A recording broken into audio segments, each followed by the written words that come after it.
Hello, everyone, and welcome to Something to Talk About Live. My name is Liz Owen. My pronouns are she, her, and I am the Director of Communications at PFLAG National. It's really good to have you all with us for what is a really important and very time-sensitive conversation. So to that end, I'm not going to waste any time. I'm going to bring in my good friend and colleague, Jean-Marie Nevada.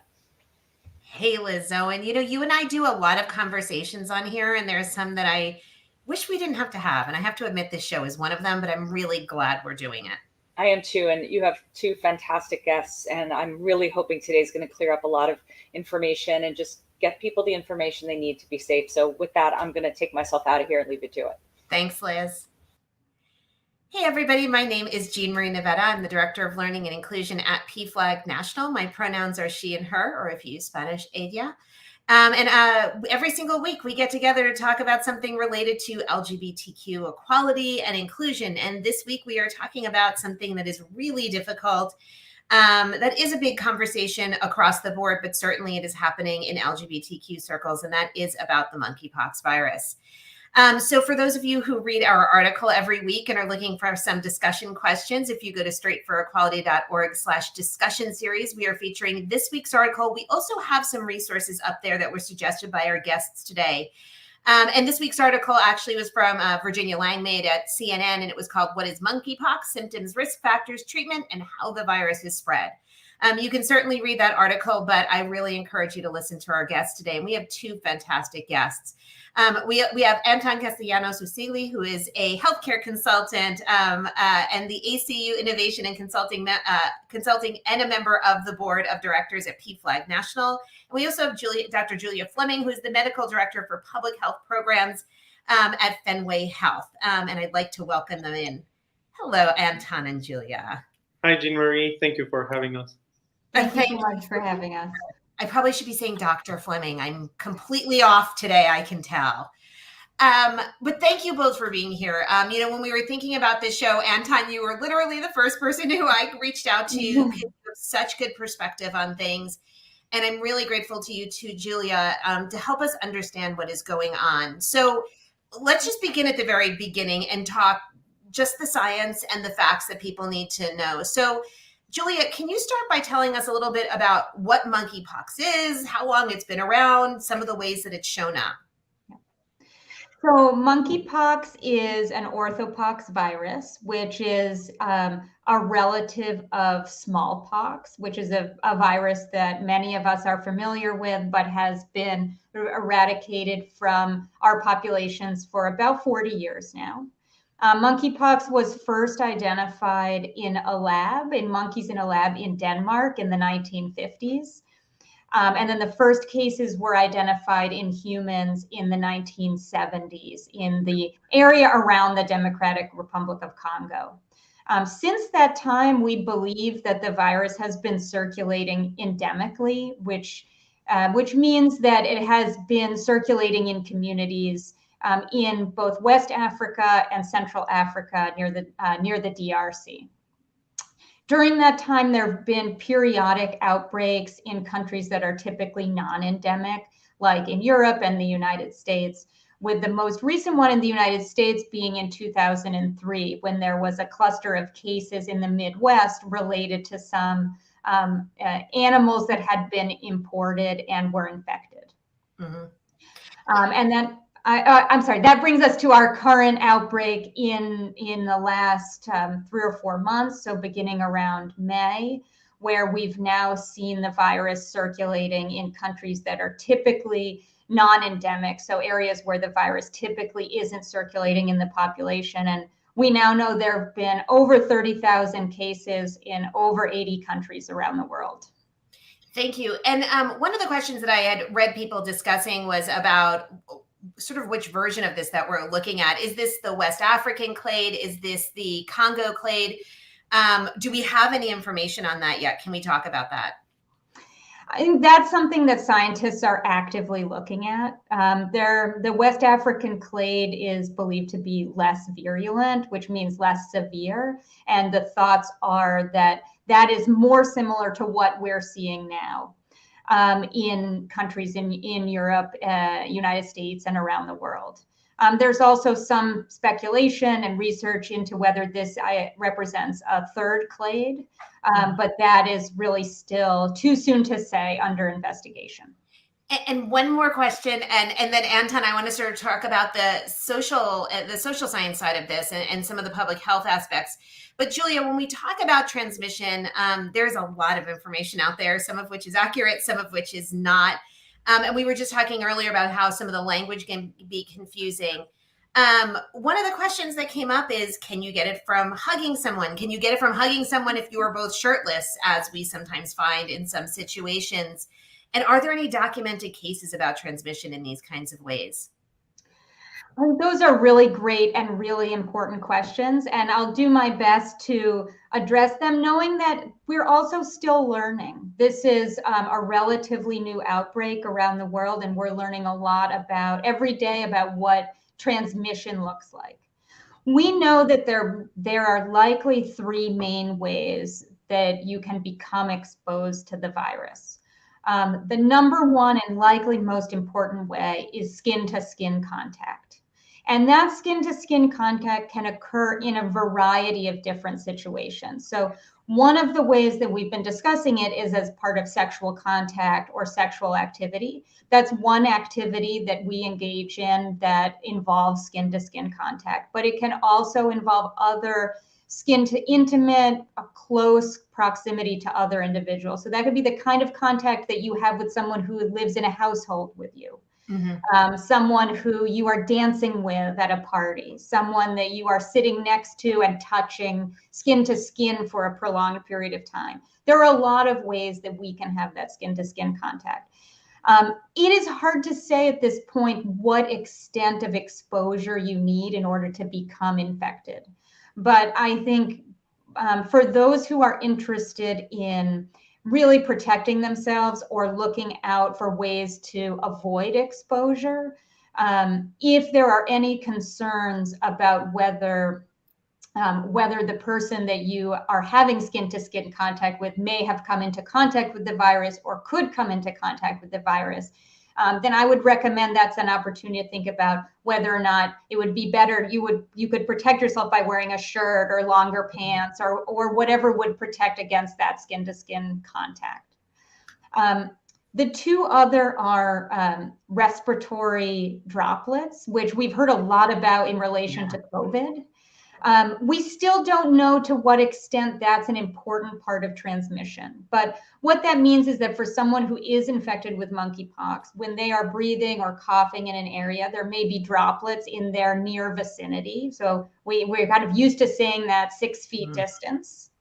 That may be a source of transmission.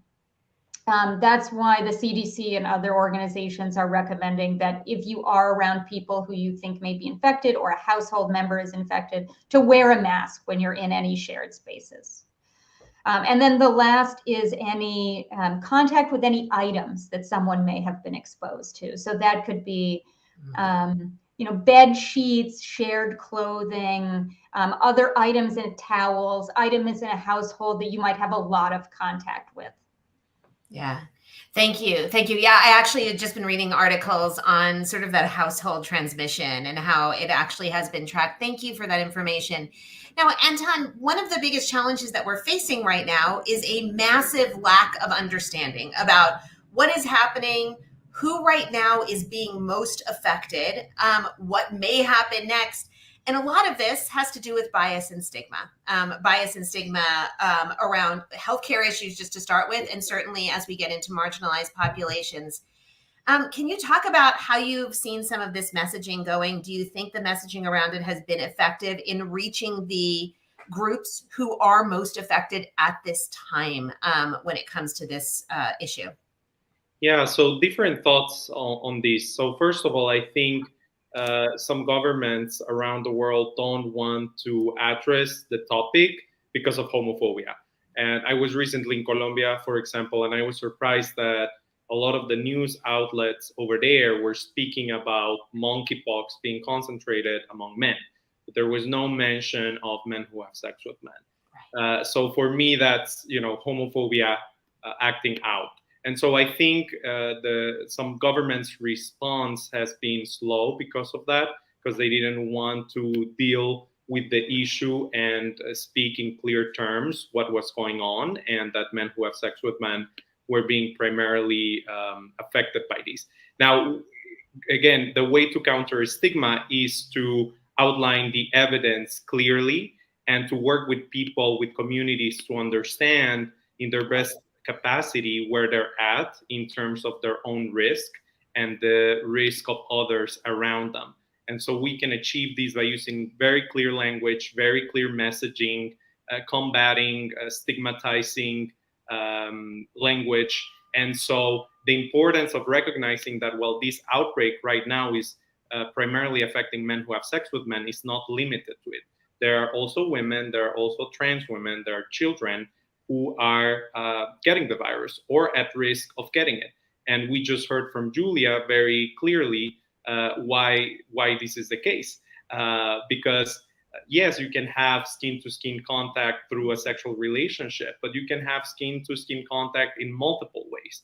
And so this is where we have failed to address very clearly what the evidence is, the different ways in which this virus can get transmitted, and to counter stigma from that perspective. So I think those have been some of the shortcomings. Definitely, there's also been a slow response to roll out vaccines, to distribute them among the most affected communities. Here in New York City, for instance, the vaccine slots that were available ran out within an hour or two. So there's definitely a huge demand, and the government was a little bit slow in the rollout. Same with treatment. I've been hearing stories of people who have to go through quite a lot to get access to the antiviral that is accessible in some places. So again, that slow response with the vaccine rollout, with making sure that the treatment is accessible, some of other shortcomings. Again, testing capacity needs to be increased as well. And then I think the mobilization of folks beyond the government, we all play a role to keep each other safe. And so there are multiple stakeholders who play an important role in raising awareness, in standing up for prevention. And I'm talking about bars, clubs in the community, dating apps who reach out to hundreds of thousands of people, millions of people actually. And some of them have done a good job actually in sending blasts to the community and stating the facts and stating how the virus can be transmitted. Schools, universities, we are coming back to classes in the fall, and some of them have been pretty silent about this issue. And so that's worrying, because again, think about dormitories, think about people coming to parties. There's going to be a lot of close contact, skin-to-skin contact. So that's the way it gets transmitted. So I think there's a huge need to get the private sector involved and mobilized around it, and the response has been really slow on that. Yeah, and it feels a little bit like responses we've seen to similar things in the past, and I think that's what's leaving a lot of us uncomfortable. Julia, from your perspective, there definitely has been criticism of sort of the government public health response, that access to obviously vaccinations has been not great, and it's still kind of an unfolding thing. But even testing, diagnosis, and certainly treatment has been problematic. Can you talk a little bit about what has happened so far and what you think needs to speed up now so we do a better job? Absolutely.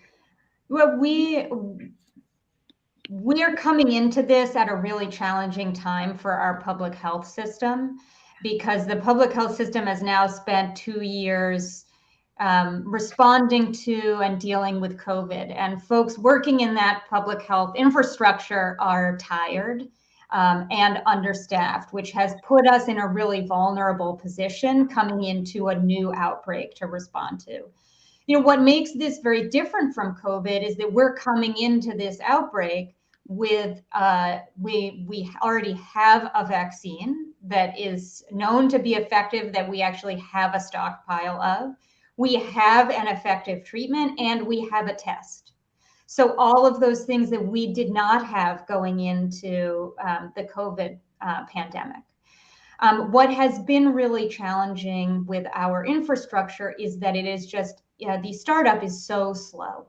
So initially seeing a very cumbersome process for providers to even collect a test, or lack of knowledge about how to collect that test.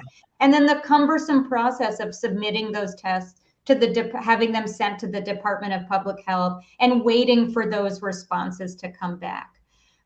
Coupled with a very cumbersome process for accessing treatment that most physicians are not, and community health centers and other health systems are either not familiar with or don't have the manpower to really do on a large scale to get this treatment out to people. And then the vaccine, of course, we had a very slow rollout of that vaccine and sending a vaccine to communities who were needing it across the country. There have been some now really important steps in streamlining this process. So starting from diagnosis, streamlining the testing within the public health departments, as Antón was mentioning, our private sector becoming more involved. So Quest and LabCorp and likely other commercial labs be developing tests to be done, which will increase the access to testing, because the gateway to medication is testing.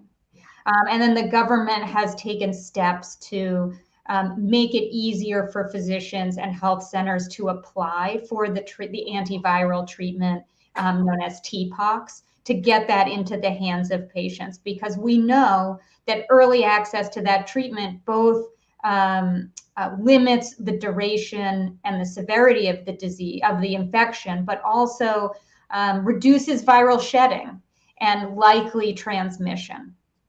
And then the third is vaccination. So we've really seen, it took, as Antón alluded to, when the early vaccines were starting to be administered, appointments filled up within minutes, and have left communities who are traditionally marginalized in our health systems have had a real challenge accessing this vaccine, which has gone to typically communities who have better access to our healthcare system. So really improvements on all of those aspects. I think the government is now taking steps to both improve sending out the quantity of vaccine. So we know that there are at least 1.5 million people, if not more, in the United States who are at risk for becoming infected with monkeypox. But we have distributed less than, I don't know the exact number, but less than half of those individuals have the capability to receive vaccine, and likely much less. But they're taking steps now to try to expand that access, and I hope that will continue, because that ultimately is the most critical piece to stemming the spread of the infection. Thank you. Antón, so I'm a huge fan, I've mentioned this to you, of John Oliver. He actually did his show on monkeypox the other night, and it was blaming prairie dogs did amuse me. But he had this really interesting comment in there where he was talking about the connection to men who have sex with men. And he said, it is not homophobic to say that at this moment, a significant risk factor is, in fact, if you are in the group of men who have sex with men. It is homophobic if we do not provide resources and treatment and testing for that same population. And there's been a lot of debate over how we talk about this because of the stigma that then gets layered on top of people. But we've also heard a lot of conversation about how in some of our worst moments, our own community has come up with the best strategies to respond in these situations. Can you talk about how you think people in the LGBTQ community, particularly men who have sex with men, could address this, should be talking about this, and what kind of resources you're seeing coming out of specifically that space, so community-driven development? Sure, yeah, definitely. I mean, again, I go back to that example, what I was telling you about Colombia and the media there, and so how certain outlets are not even mentioning these. So again, it goes back to the point of are we speaking clearly here? Are we outlining the evidence? And the evidence is, yes, this is for the moment primarily concentrated among men who have sex with men, but there are other groups who are at risk. There are other people who are getting the virus. And so it's, again, just speaking the evidence clearly and letting people know. And so it's homophobic not to address that. And as you said, one of the big lessons that we've learned from the HIV and AIDS response is letting the communities to lead. And so there is a very good amount of knowledge in our communities about this. There are really powerful leaders in our community that for years have been fighting for access to healthcare, access to sexual health services, access to sex-positive services. So I think there are ways of conveying the messaging that is not stigmatizing, but people from the communities should be leading it. And I put you a really good example here in New York. There are some colleagues from Harvard, the principal investigator of this group, Kaletso Makofane from Harvard, who are undertaking a study here in New York to learn more about sexual networks and transmission of the virus. And so they have a page, I believe the link will be shared with people, MPX response. And I think they've done a really great job putting together resources, conveying messaging around how to have sex safely during the outbreak, letting people know where are locations to get vaccinated all around the US, and very accessible. So that's just one example. But I think if you let the communities to lead, they will find the best ways to speak clearly to others about the topic, to avoid stigma, and to talk about the evidence as it is clearly, and being more effective at reaching others. So that would be my response. And the resource that you specifically mentioned, for those of you who are watching, again, if you go to our straightforwardqualia.org/discussion series and click on today's show, we have listed out some of those links. A lot of them were that Antón sent me, crowdsourced documents where people were keeping lists of where you can get tested, where you can get vaccinations, where you can get treatments. And it was kind of fascinating to see these documents developing even as I was looking at them in some cases. And I think that really speaks to community power. And can I add something else? I think also, being part of the community, just to think in which ways you can do little efforts, little advocacy here and there to convey awareness. And so there are multiple ways to do it. Another colleague of mine recently sent an email to some school administrators stating his concern about the messaging not being clear enough.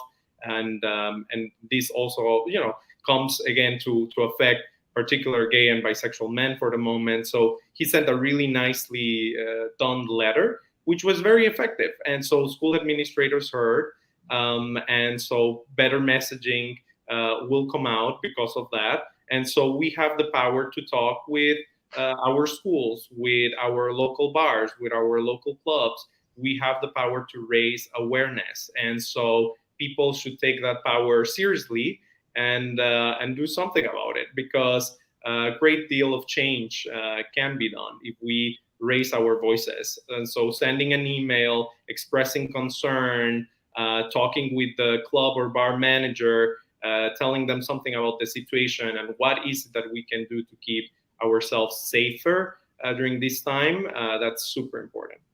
I really, really appreciate you saying that, because as someone who did live through, as HIV and AIDS went from just something you saw in queer news to mainstream news for everybody, so much of the response, so much of the best response actually was community driven. And it was people in our own community doing education with people in our own community, because no one is coming to save us. And that, I think, was a lesson we need to keep in mind. And now that I've gotten activist and bitter, let me try to actually get to something useful again.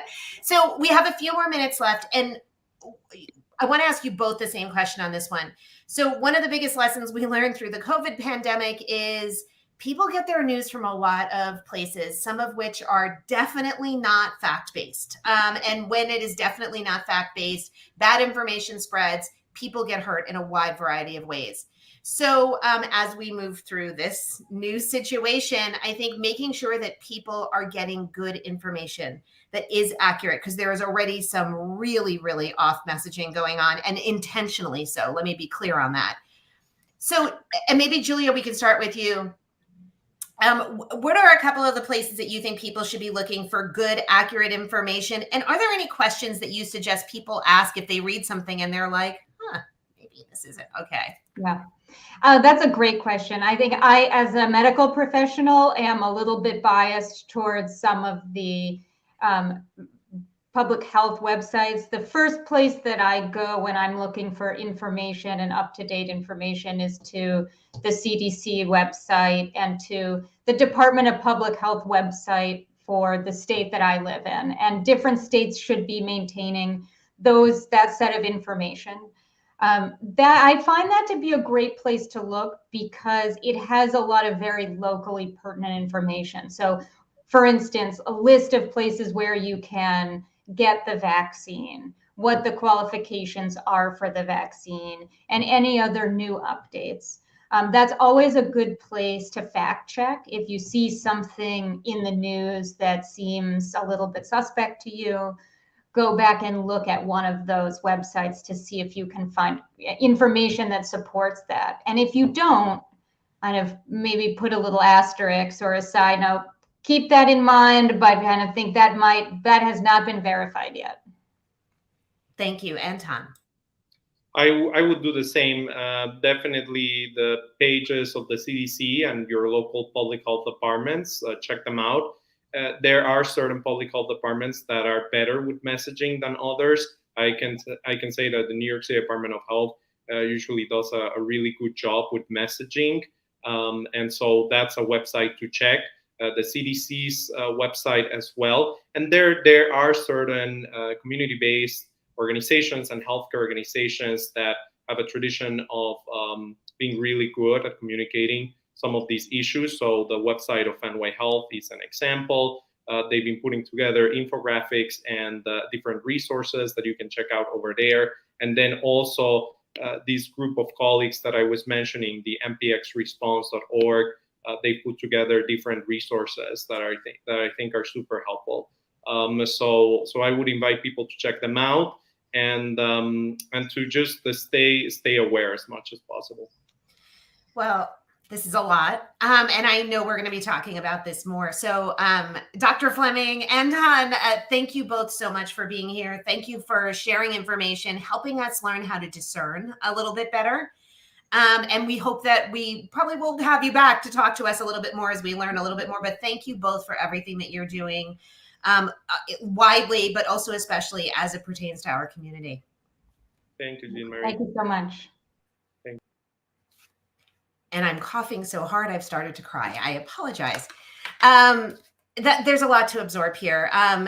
We've been running our link at the bottom of the screen. We've had the pflag.org/MPX, which we are keeping information on there. A lot of the resources that Julia and Anton have mentioned, we have links for you on today's discussion page. So check that out too as a way to continue learning more. And please keep checking back. We all have a role in this. We all have a role when we help spread the right information, when we are behaving responsibly. Let's all be part of that. We do every single week try to close with something related to our Read with Love program. And just as a reminder, if you would like to see some of the books that are disappearing off bookshelves right now reappear, I encourage you to check out pflag.org/readwithlove. And this week, I'm going to make my book recommendation something that I've had for a very long time. If you've never read Randy Schultz and the Band Played On, and you want to understand what happens when people do not respond appropriately and effectively and fairly and inclusively to communities, it's definitely a book you should read. So check that one out. We close the same way every single week here with this show. We remind you to run fast, laugh hard, and most of all, be kind. So please keep those things in mind. Please keep yourself safe out there. Please spread the right information, challenge misinformation, speak the truth. And we will see you next week on Something to Talk About Live.